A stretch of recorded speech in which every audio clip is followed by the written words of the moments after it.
So I chose a provocative title, hopefully, Defining and Achieving Science Communication Goals in an Era of Virally Disseminated Nonsense. So I knew that Michael was going to get up and talk about the different flavors of misinformation, disinformation, rumor, and so forth. And I just like to lump all of those together in the term nonsense, because that's fundamentally what it is. Whether you mean it to be or not, it's junk. So I did have the honor of sitting on the panel that produced the consensus report, Communicating Science Effectively, a research agenda.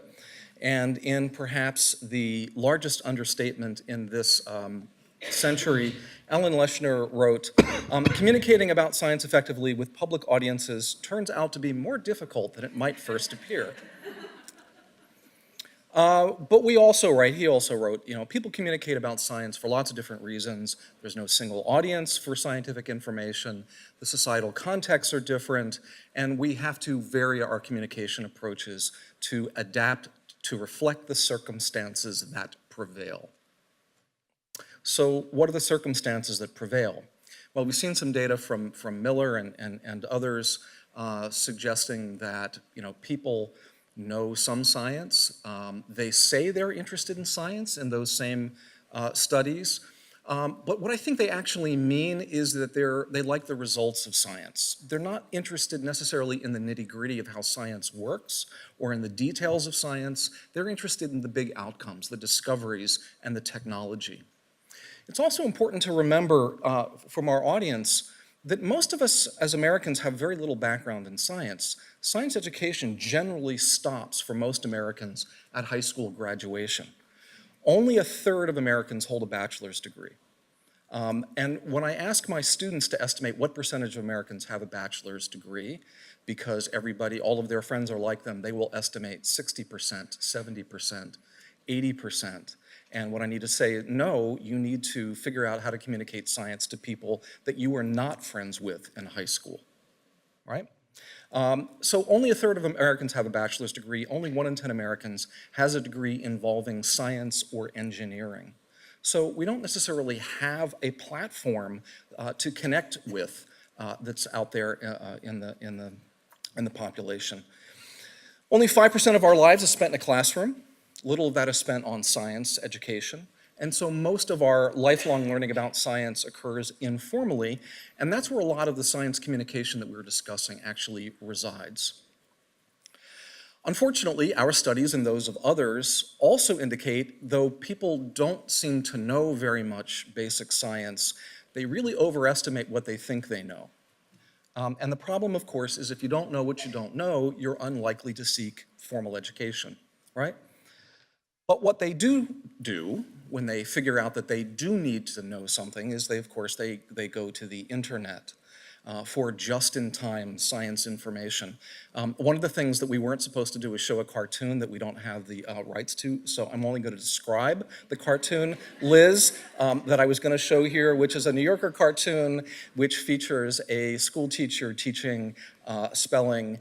And the caption is, "We capitalize the internet out of respect for its power." I just love that cartoon. So we go to the internet when we want to know something. The problem, of course, is that search, as we've seen earlier, leads to a plethora of virally disseminated nonsense. Here's one of my favorites. If you're interested in detoxing, here is a website that offers a whole variety of different kinds of detoxes. And of course, it relies on a pseudoscience to tell you why this is important. So it says, looking at the graph above, when you are healthy, you are at the peak of your health on the left. This is just science, ladies and gentlemen. You exercise every day, you watch your diet, and you have a healthy lifestyle. For most people, that don't last long, as there are so much delicious food out in the world and so much emotional stress and so on.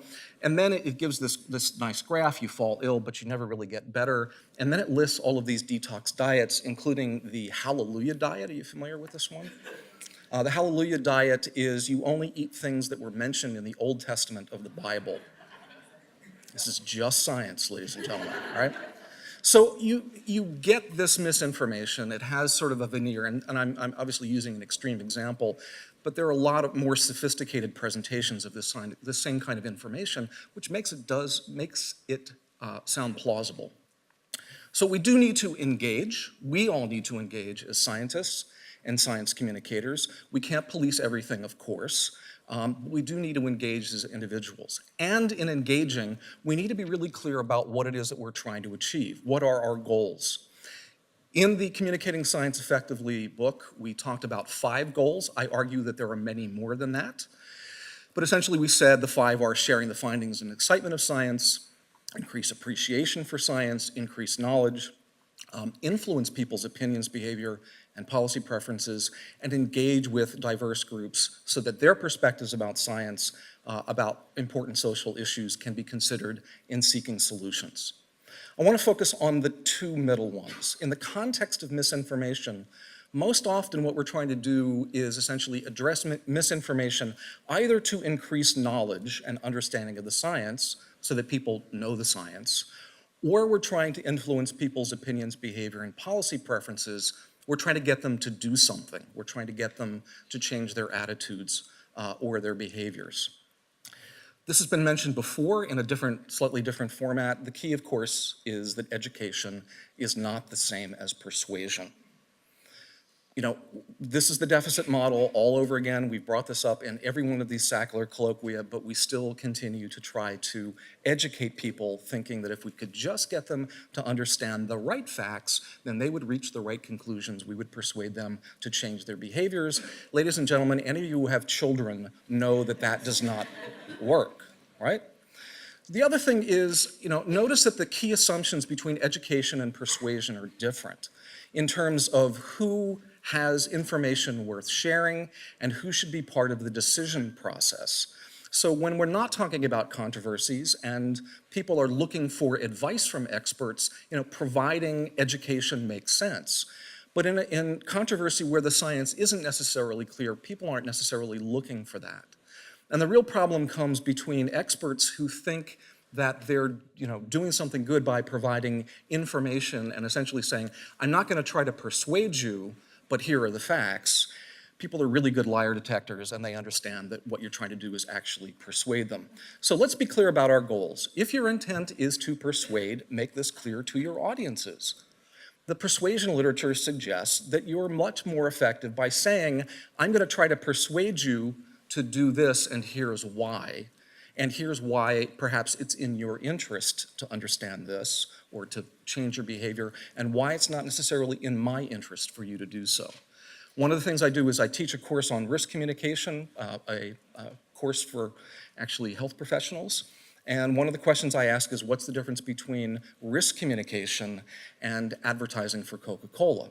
Well, the difference is if I get you to buy more Coca-Cola, I benefit as the brand manager. If you eat more fruits and vegetables, it's in your interests.